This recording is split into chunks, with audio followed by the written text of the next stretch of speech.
Agora 7h46 em Campos, de volta com Folha no Ar, primeira edição. Oferecimento de Proteus, Serviços de Saúde e Medicina Ocupacional, Unimed Campos, Laboratórios Plínio Bacelar e o apoio de Unicred Norte Lagos. Hoje no programa, com o Aloísio e com o Arnaldo, estamos recebendo o prefeito de Campos, Vladimir Garotinho, falando desse ano aí o seu primeiro ano de administração.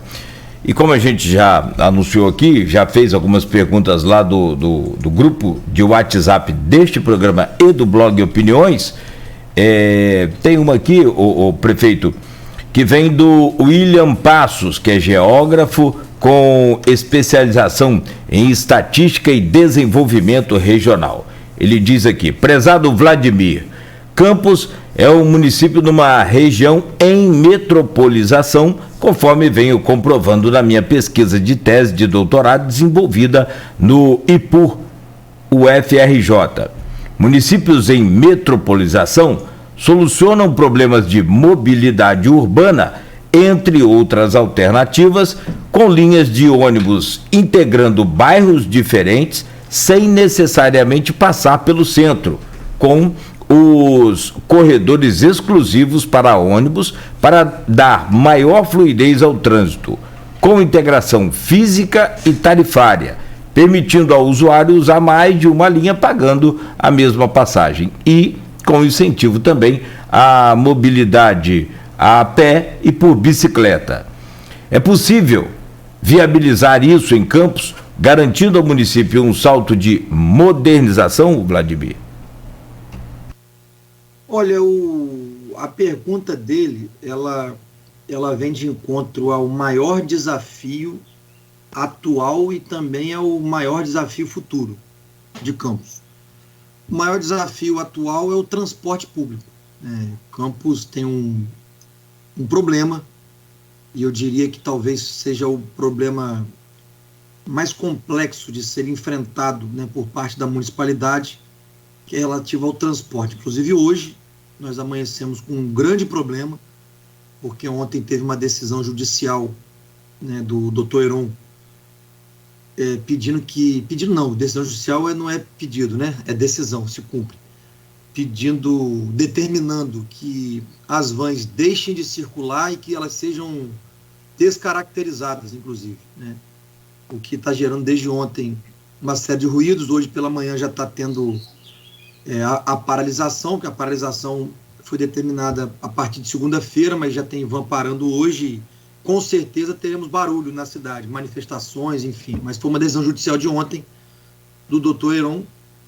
Por outro lado, as empresas de ônibus de Campos estão com a sua frota bastante sucateada, com muito poucos ônibus na rua.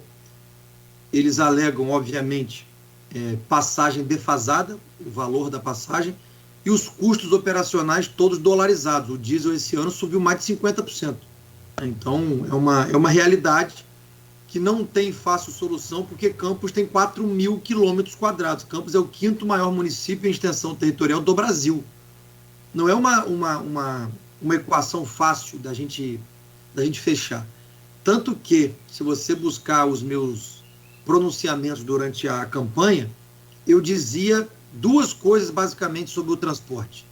Primeiro é que eu ia acabar com os terminais de integração, porque eles não funcionavam e eles eram terminais da humilhação, onde as pessoas ficavam depositadas ali ao tempo, ao sol, à chuva, banheiros químicos que não eram limpos, em tendas improvisadas. Então, que a gente ia acabar com o terminal, e nós acabamos com isso na primeira semana do ano.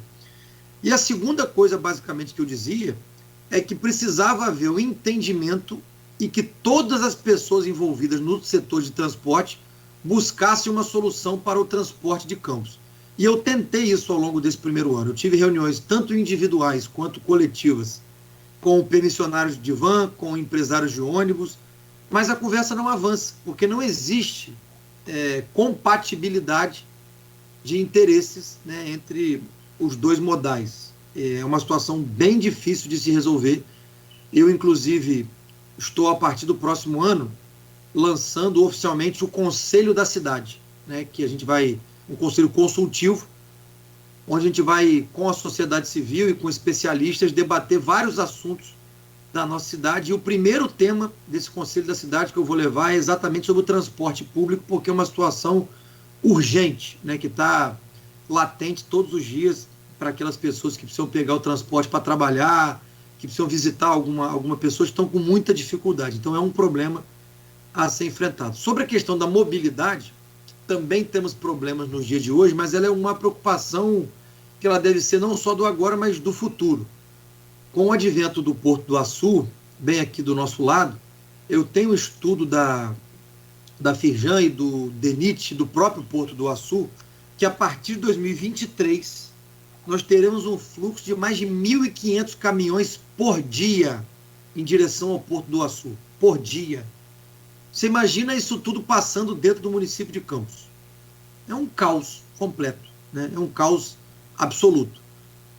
Para nossa sorte, diremos assim, dentro dos projetos do governador que nós estamos discutindo, existe uma rota de acesso ao Porto do Açu ali pela estrada do Ceramista, pegando na rotatória ali do BPRV e seguindo em frente ali por dentro da Baixada Campista.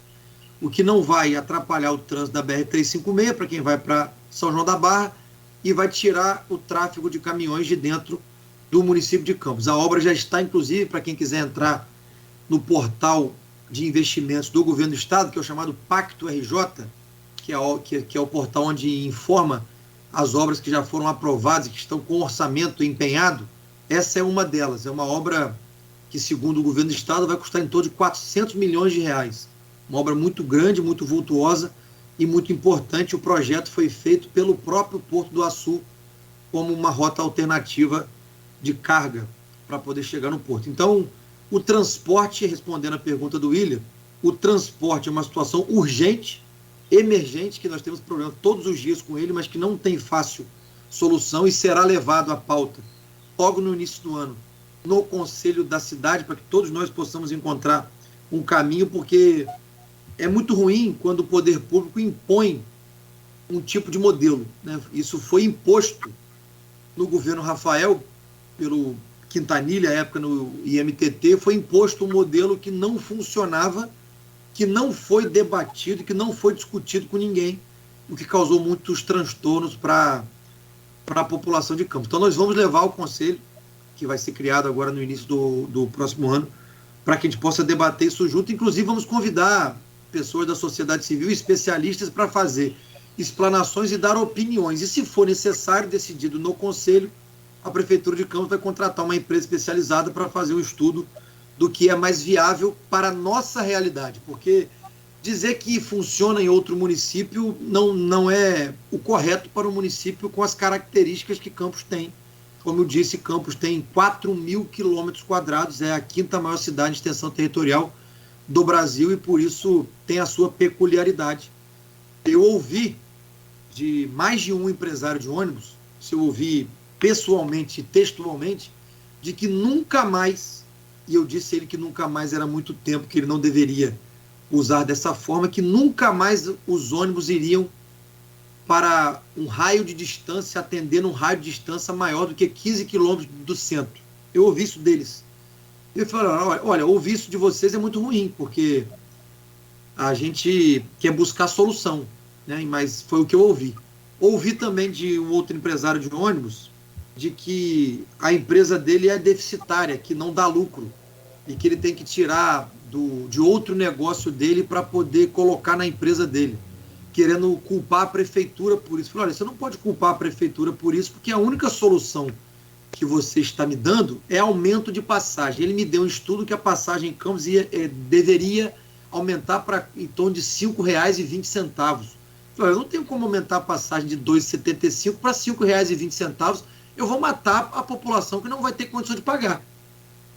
Então, assim, não existe solução fácil. Eu sei que não existe, sei que é um problema urbano hoje, muito sério. Mas, como disse, nós vamos levar isso para o Conselho para que a gente tente achar solução em conjunto. Foi bom você ter tocado no ponto das vans. Está dando eco aqui. Tá. Seguir. se muda alguma coisa aqui, só um instante. Segue lá, por favor. E aí, Nogueira? Pode ir. Fechei aqui o meu aqui. Segue no seu aí para ver, por favor. Não, vamos lá.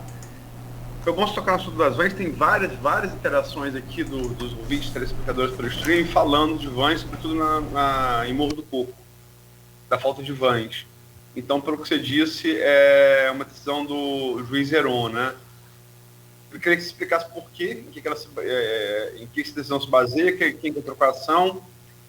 E outra pergunta que eu ia fazer é relativa ao que você falou no bloco passado, desse 1 bilhão de investimentos do governo do Estado. Você já adiantou aí na resposta a Cláudio Nogueira que 400 milhões vão ser para essa saída de dentro lá de Campos do tráfego do Porto do Açu. Tem mais alguma coisa além disso? São 2 perguntas. Eu tive conhecimento dessa decisão judicial ontem. Eu estava num evento, numa inauguração da Vila Olímpica do Jardim Carioca. Quando eu tive conhecimento da decisão, meu telefone começou a pipocar, pessoas ligadas ao transporte alternativo me ligando, o presidente do IMTT me ligou. Eu convoquei para hoje uma reunião às pressas de emergência com a Procuradoria, com o presidente do tribunal, vai ser hoje à tarde na Prefeitura, para poder detalhar a decisão e saber o que a Prefeitura de Campos vai poder fazer. Mas dizer aqui aos ouvintes, dizer aqui a todos que nos escutam e nos assistem, que é uma decisão judicial e eu não posso simplesmente desobedecer uma decisão judicial. Preciso olhar ela com calma, por isso marquei uma reunião emergencial para hoje. Até porque a decisão foi que o transporte parasse, as vans parassem a partir de segunda-feira, né? Mas por uma decisão aí coletiva, eles preferiram parar hoje e começar a se manifestar já a partir de hoje. Então, Vladimir, por isso... Oi. Desculpa, mas a decisão é para a van parar ou para a van voltar atendendo o modelo antigo daquele sistema alimentador? Então, eu não vi a decisão. Ela saiu ontem à noite, né? A informação que eu tenho é que em alguns trechos é para parar, inclusive descaracterizar as vans. Foi o que eu tive de informação, tá? Eu não vi a decisão. Houve, obviamente, o pessoal das vans, né? Os trabalhadores das vans são muito unidos. Eles se mobilizaram através aí de grupos de WhatsApp, um ligando para o outro, e eles decidiram fazer a paralisação já hoje, ao invés de segunda-feira, e começar a se mobilizar e se manifestar por conta dessa decisão. Eu vou estar hoje à tarde, como disse, numa reunião com a Procuradoria para entender melhor a decisão e ver o que a Prefeitura de Campos pode fazer. Mas só citando o caso de Morro do Coco, Aloysio, a menina que trabalha na minha casa, que cuida dos meus filhos, ela é de Morro do Coco, né? Eu conheço bem aquela região, fui o mais votado lá, tenho muitos amigos lá, inclusive uma coincidência da vida, né? A menina que tomou conta de mim quando eu era criança era de Morro do Coco, e hoje é que toma conta dos meus filhos também é de Morro do Coco. Algumas coincidências da vida. Morro do Coco é um exemplo claro do que eu falei aqui, né? Que as empresas de ônibus não querem, e disseram para mim, 2 delas, que nunca mais farão trajetos longos num raio maior do que 15 quilômetros. E qual é a dificuldade? Existe van em Morro do Coco para trazer as pessoas para o centro, mas elas querem ônibus. As pessoas querem ônibus porque é maior, é mais confortável, tem mais espaço. Mas os ônibus dizem que não vão lá, que nunca mais vão ver empresas de ônibus fazendo um raio maior do que 15 quilômetros. E aí eu só tenho alternativa de van. Então em Morro do Coco existe 2, 3, 4, não sei de cabeça quantas vans tem lá, para poder trazer as pessoas ao centro, mas que acaba sendo insuficiente devido ao volume de pessoas que vêm trabalhar, que vêm fazer as suas obrigações aqui no centro da cidade. Então, só para finalizar, eu vou ter uma reunião hoje, como eu falei, na parte da tarde, para poder entender a decisão e ver o que a gente pode fazer, se podemos recorrer, se podemos tentar uma audiência com o juiz Heron para entender melhor e tentar buscar uma alternativa, pelo menos emergencial, para não parar, né, o transporte na nossa cidade. Sobre os investimentos, os que já estão aprovados estão, como eu falei, no portal do Pacto RJ. Né? Se você entrar aí, você individualmente pode entrar, pactorj.gov.com.br, você vai clicar lá no município de Campos, você vai ver listada as ações que já estão programadas, porque já foram aprovadas. Isso já dá quase 1 bilhão. Isso já dá quase 1 bilhão. Além disso, eu estou preparando ainda mais 3 projetos. para apresentar ao governador para ter ou não a aprovação, né? E aí a gente vai discutir se vão poder ser realizados aqui no município de Campos. São projetos grandes, são projetos estruturantes, a grande maioria dele ligado à infraestrutura, saneamento e mobilidade. Tá? É isso que a gente tem planejado para Campos. E por que infraestrutura, saneamento e mobilidade? Primeiro, porque gera emprego de forma rápida, é emprego na veia, é construção civil, né? O dinheiro volta a circular, a gente volta, inclusive a Prefeitura de Campos volta a ter receita, porque quando está tendo obra, as empresas têm que pagar ISS no local da prestação de serviço. Então gera emprego, gera receita para o município, gera circulação de dinheiro. Por que infraestrutura e saneamento? Para melhorar a qualidade de vida das pessoas que ainda moram em áreas que têm pouco saneamento ou nenhum saneamento. A gente quer dar qualidade de vida melhor para as pessoas. E por que mobilidade? Até entrando um pouco na pergunta do William, porque é o desafio do futuro pela condição logística que Campos tem relacionada ao Porto do Açu. Então eu creio que vai passar de R$1 bilhão, caso seja aprovado esses investimentos que ainda faltam. São 3 projetos que nós ainda estamos desenvolvendo para apresentar ao governador. E por que essa negociação aumentou, Luiz? É importante dizer isso. Com a venda da SEDAI, muitos municípios que têm o porte de Campos, por exemplo, na Baixada Campista, Nova Iguaçu, Caxias, Belfor Roxo, eles estão recebendo recurso oriundo da venda da SEDAI. Campos não tem mais SEDAI, então não está recebendo nenhum recurso da venda da SEDAI específico. Eu comecei a olhar os números, né, e comecei a dizer ao governador: olha, governador, eu não tenho SEDAI. Por exemplo, vou chutar um município aqui de um prefeito que é meu amigo, que é o Washington Reis, de Duque de Caxias. Caxias está recebendo 700 milhões derivados da venda da SEDAI e mais aporte do Estado em obras de infraestrutura, o que vão totalizar mais de R$1 bilhão em Caxias. Poxa, não é justo que Campos, que não tem SEDAI, porque já foi aqui concedida há muito tempo atrás pelo ex-prefeito Sérgio Mendes para Águas do Paraíba, tenha um investimento menor do que outros municípios do nosso porte, da nossa importância, da nossa relevância. Se Caxias é a capital da Baixada Fluminense, Campos é a capital do interior. Campos merece também ser olhada com outros olhos, com outro cuidado. E essa negociação com o governador e com o Nicola, que é o chefe da Casa Civil, com uma pessoa que eu tenho muito apreço por ele, é quem está conduzindo pessoalmente, né, esse mapa de investimentos, evoluiu bastante a ponto de Campos já poder aí vislumbrar, dobrar o orçamento que o governador tinha anunciado aqui para o município de Campos. Eu fico muito feliz e lisonjeado com isso, porque o único investimento até agora, e acho que será assim, em que o dinheiro foi repassado para o município de Campos é a obra do HGG. Todos os outros investimentos a gente só apresenta o projeto e é o Estado que licita, né? Então existe uma parceria, existe uma confiança entre o município e o governo do Estado para que as coisas possam acontecer e gerar aqui um novo ciclo de desenvolvimento para o povo de Campos. A gente viveu o ciclo do café, a gente viveu o ciclo do açúcar, a gente viveu o ciclo dos royalties do petróleo e agora existe um novo ciclo se instalando, que esse ciclo é derivado do bom momento do Estado e a gente está pleiteando obras que vão para além desse ciclo novo que o momento vive, que o Estado vive, porque as obras que nós estamos pedindo são obras estruturantes de mobilidade, de infraestrutura e saneamento básico. Vou pegar um gancho nessa sua fala aí em relação à safra do açúcar, né, ou a era do açúcar. Acho que está tendo um eco aí também agora, né? É conexão. Felizmente, ver se quando volta um a falar, ela está dando essa conexão. Deixa eu fechar o meu aqui.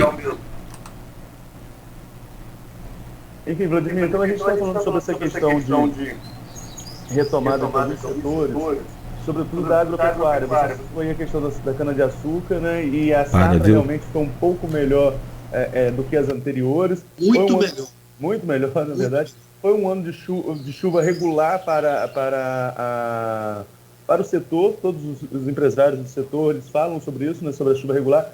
Agora, do meio do ano para cá, choveu um pouquinho mais do que regular, a gente não sabe se isso vai influenciar, inclusive na questão dos canais da Baixada, com alagamento ali na área, é algo que precisa ser solucionado também, mas enfim, como que você vê os investimentos para esse setor da agropecuária inclusive essa questão dos canais, Vladimir, que eu acabei citando, que acabam prejudicando alguns agricultores devido ao alagamento. O que prevê para 2022 e o que você acha que avançou nesse setor? Primeiro dizer que foi um ano muito atípico do ponto de vista climático. Choveu demais, né? Muito mais do que o normal, muito mais do que o previsto. Pelos dados que eu tenho, não chove tanto na nossa cidade, na nossa região, da maneira que choveu, pelo menos há 40 anos. Né? Então, isso é bom por um lado, mas é ruim também por outro. Mas choveu muito. Segundo que a safra da cana-de-açúcar foi a melhor da história, né? Pelo que eu ouvi do Frederico, meu vice-prefeito, que é do setor, presidente da Coagro, foi a melhor safra da história recente, né? De toda a nossa região. Quanto aos canais, eu queria aqui fazer uma menção e um agradecimento à Asflucan e ao meu secretário de Agricultura, o professor Almir, porque com uma máquina, uma long reach, uma parceria entre Asflucan e Prefeitura, nós conseguimos esse ano limpar 50 quilômetros de canal. Lembrando que Campos tem 1.500 quilômetros de canal. É uma coisa gigantesca. Conversando com o Thiago Pampolha, secretário de Estado de Agricultura, ele falou, cara, ele me chamou assim, cara, Campos é tudo muito grande. Não adianta eu mandar uma máquina para lá, fazer um trabalho e parar. Nas outras cidades eu mando a máquina, faço alguma coisa lá e a gente resolve. Campos não. Campos é tudo muito grande. A malha de canais de vocês é absurdamente grande. Eu falei, pois é, Thiago, então você tem que deixar a máquina comigo lá. Que não aconteceu. O Limpa Rio veio aqui, fez um serviço bacana, importante, mas as máquinas foram embora, né? As máquinas do Limpa Rio da Secretaria Estadual. Nós conseguimos uma parceria com a Asflucan, que ela tem a máquina, que é uma long reach, e a Prefeitura assinou um convênio de dar diariamente combustível para poder essa máquina trabalhar. Então, de uma forma muito aguerrida, de forma muito competente, inclusive, porque conhece a realidade dos canais, a Asflucan, em parceria com a Secretaria de Agricultura e também com a Secretaria de Defesa Civil, aqui do município de Campos, conseguiu limpar 50 quilômetros de canal. Eu tenho as fotos aqui no nosso grupo da agricultura, do antes e depois de vários canais. É uma coisa fantástica o que eles estão conseguindo fazer com tão pouco. Foi liberado agora, nesse final de ano, as emendas que estavam presas, aquelas emendas do orçamento que estavam presas, né, para os municípios. E já está liberado para a gente licitar aqui pelo Sidenf mais máquinas para Campos, né? É um recurso, se eu não estiver enganado, na importância de 11 milhões de reais para licitar a compra de máquina para o município de Campos. Então a gente vai ter um salto muito grande nos próximos anos quanto a maquinário, limpeza de canais e também estradas vicinais, que são aquelas estradas em leitos naturais, que a Prefeitura de Campos já recuperou esse ano 250 quilômetros de estrada vicinal. Tendo mais máquina no próximo ano, a gente vai avançar ainda mais em relação a isso. Teve mais alguma pergunta? Eu não lembro. Só isso? Obrigado.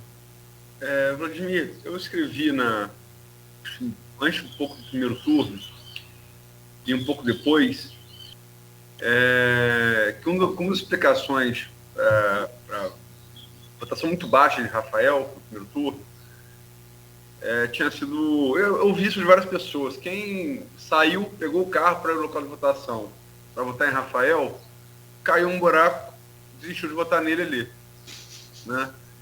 E o fato é que esse problema permanece no seu governo. O que, logicamente, que a gente conversou aqui no intervalo, as chuvas atrapalham, né?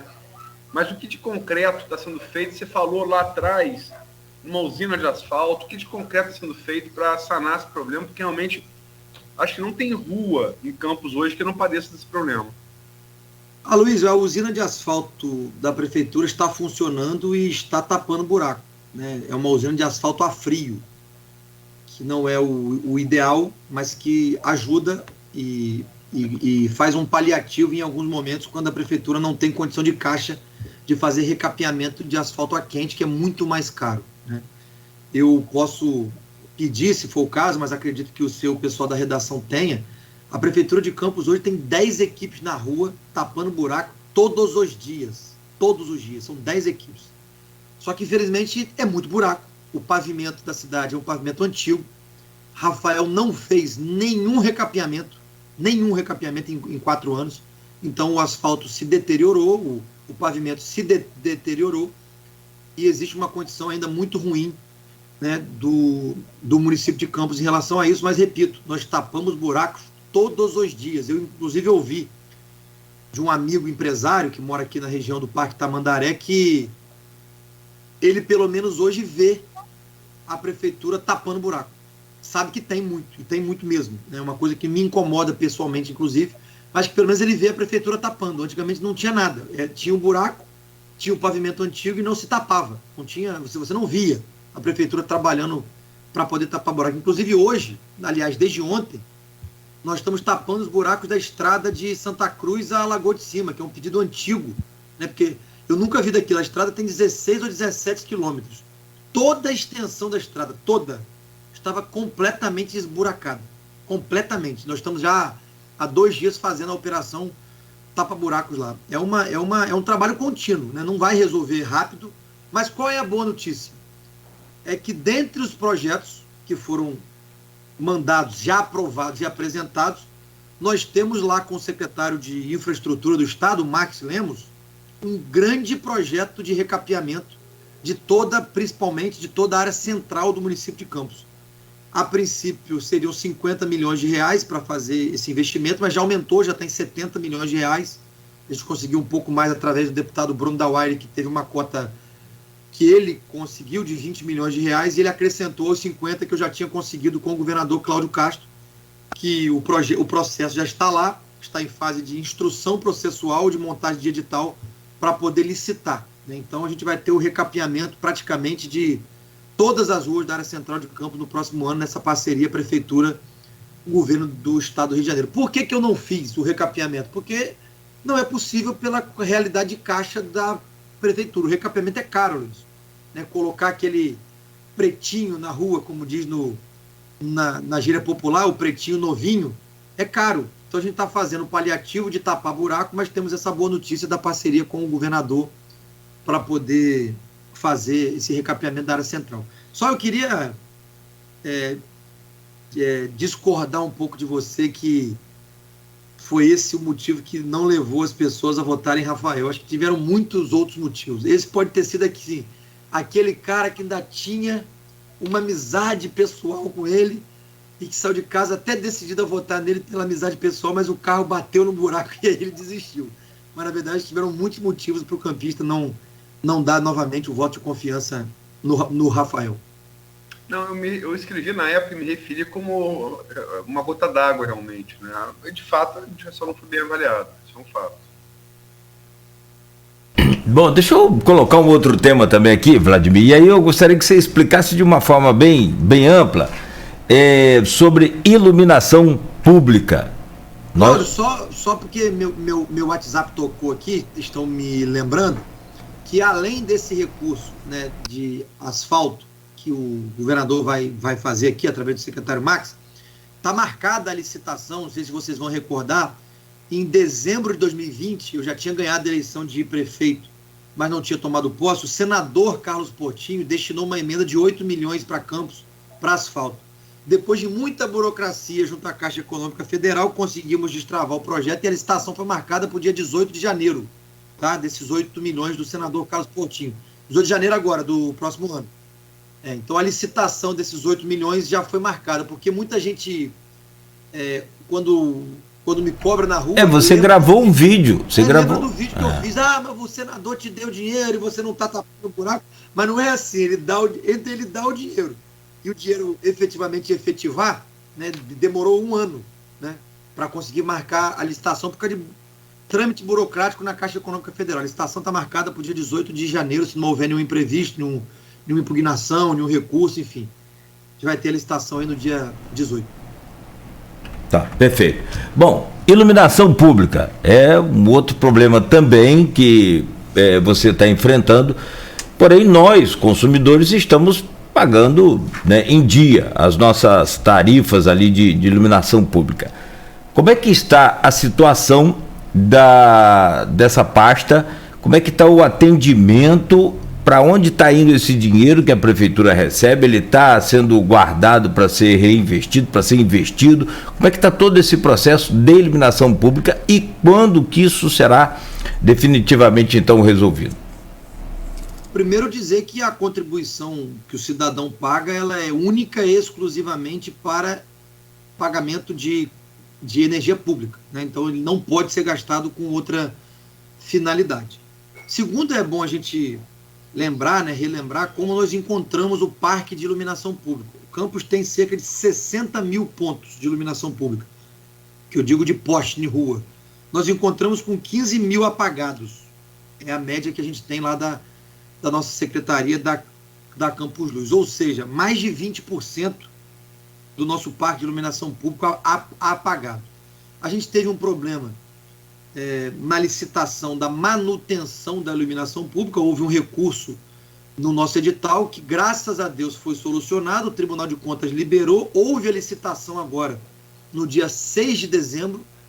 E se eu não estiver enganado, hoje é sexta-feira, a ordem de serviço para início da empresa vencedora para a manutenção do parque de iluminação pública vai ser dada hoje.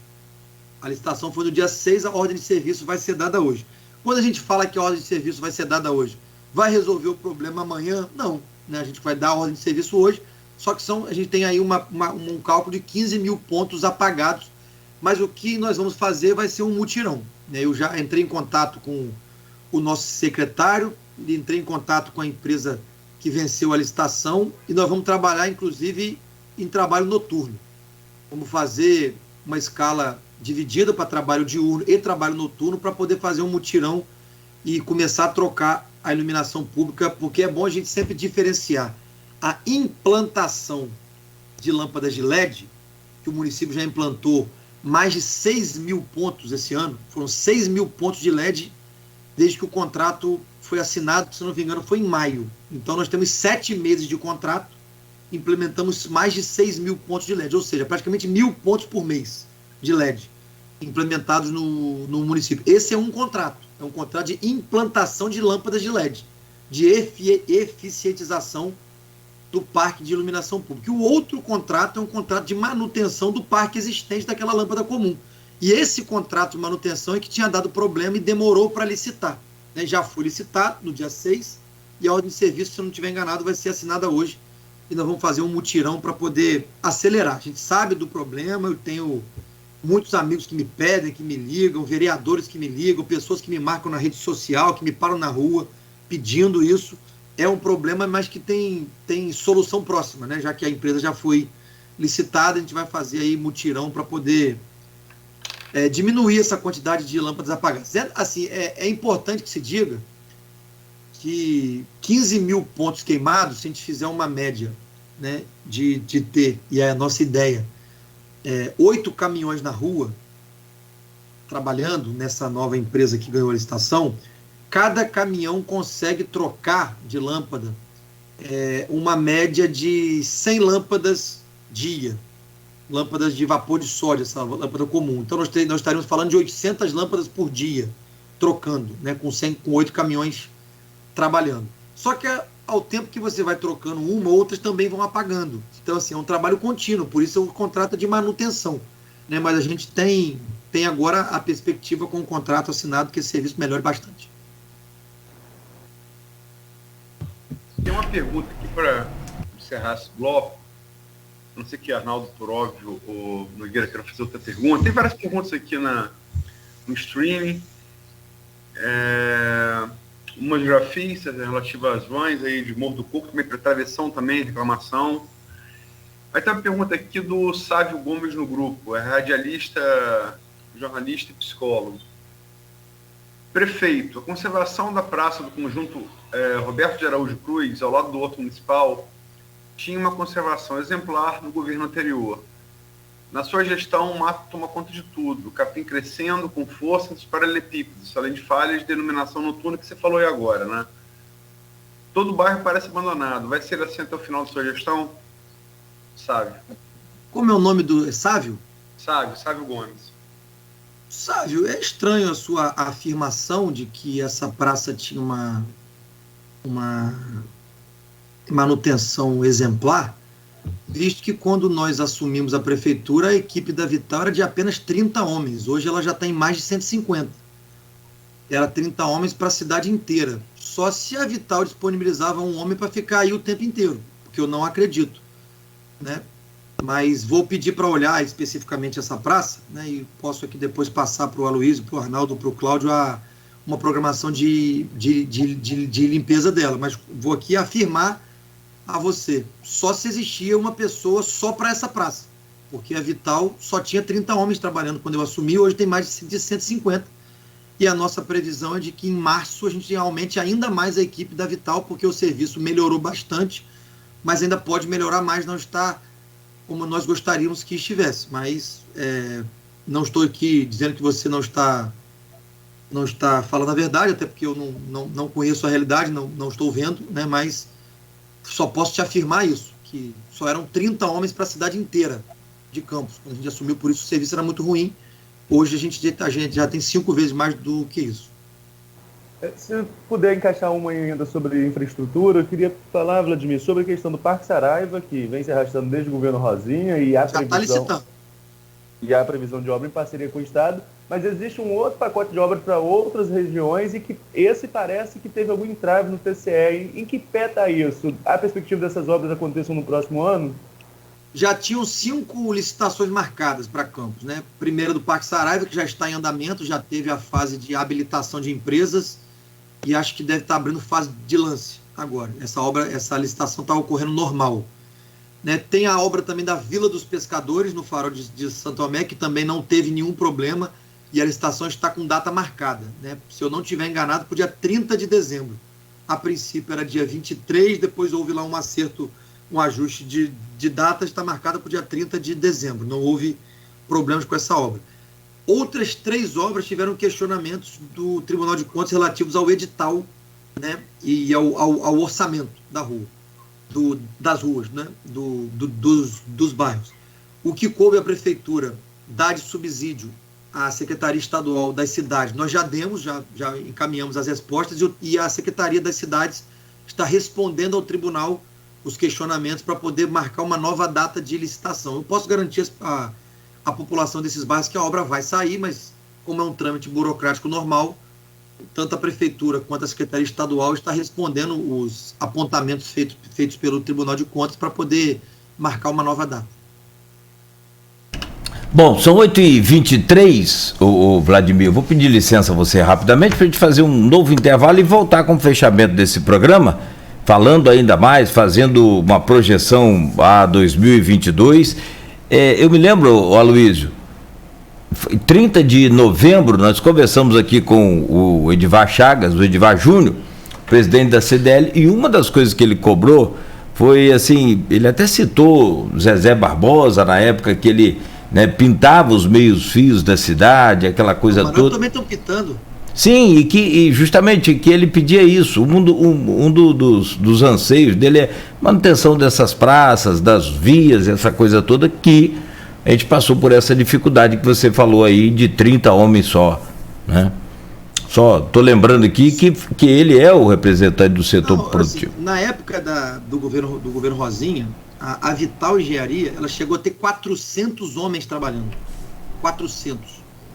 Além da Vital Engenharia, nós tínhamos a empresa que fazia o paisagismo, tínhamos a EMEC, com mais 80 e tantos ou 100 homens. Ou seja, você tinha 500 Sim. homens na rua, cuidando de limpeza e de jardinagem. Nós saímos de 500 homens no governo Rosinha para 30 no governo Rafael. É impossível você dar conta de uma cidade com 4.000 quilômetros quadrados com 30 homens. Hoje nós já temos mais de 150, eu acho aqui, estou vagamente lembrando que deve chegar a 180 homens, mas muito longe dos 500 que tínhamos. E acho que talvez nem vamos voltar a ter os 500 que tínhamos, mas podemos melhorar. Em março agora, já estou em conversa com a Vital para a gente já fazer um novo aditivo para mais equipes. A partir de março. Devemos aumentar aí talvez mais 80 homens, no máximo também, não tem como aumentar muito mais do que isso, mas para ter um serviço muito melhor do que tinha no governo Rafael, do que tem hoje. Hoje já é melhor, mas ainda sabemos que pode melhorar mais. Só para fazer uma pergunta e 2 observações, uma no cravo e uma no ferradura. A EMEC deu problema, foi questionado, e é fato, pintura, eu falo que eu moro aqui no Parque Tamandaré, e foi pintado agora recentemente, é fato, posso dar o testemunho, porque vi pintando, né? Caminho ele todo dia. E uma pergunta, esses 500 homens foi antes ou depois de 2014? Aloysio, eu não vou recordar o número de cabeça não, mas eu vou te afirmar que tanto a Vital quanto a EMEC, né, ficaram até o final do governo Rosinha, né? Agora, eu não vou lembrar em que período, né? Eu vou me recordar aqui que a partir de 2015, né, final de 2014, início de 2015, houve uma redução de receita decorrente dos royalties do petróleo, que era que pagava a maioria dos contratos, e alguns contratos precisaram ser diminuídos, né? Mas tanto a EMEC quanto a Vital continuaram prestando serviço. A EMEC foi questionada por uma CPI na Câmara, né, se eu não estiver enganado, de relatoria do Cláudio Andrade, à época. Ela também não teve nenhum problema, né? Foi uma CPI que abriram, CPI das Rosas, eu acho até o nome que se deu na época, mas o que era um trabalho muito bem feito, tá? Muito, muito bacana, né? A gente tinha uma jardinagem muito bem feita nas praças do município, nos canteiros do município. Hoje a realidade não temos hoje ainda condições de retomar essa jardinagem. O que a gente tem condição de fazer é aumentar a equipe para cortar grama, para pintar meio-fio, que isso a própria Vital faz. Agora, jardinagem especificamente, que era o trabalho da EMEC, nós não temos condição de voltar hoje ainda. Eu perguntei em 2014 justamente por causa da queda abrupta do barril do petróleo, né? Foi muito marcante, por isso que eu perguntei. Mas nós mantivemos o trabalho à época, né? Pode ser que tenha diminuído o número de pessoas? Pode, mas o trabalho foi mantido à época. A EMEC ficou no governo Rosinha até o final de 2016. Bom, são 8h28, então vamos ao intervalo e a gente volta dentro de instantes para continuar essa conversa com você, Vladimir. São 8h28, confirmando a hora, oferecimento de Proteus, serviços de saúde e medicina ocupacional com a qualidade certificada ISO 9001-2015. Unimed Campos, cuidar de você, esse é o plano. Laboratórios Plínio Bacelar e o apoio de Unicred Norte Lagos. Quem conhece, valoriza.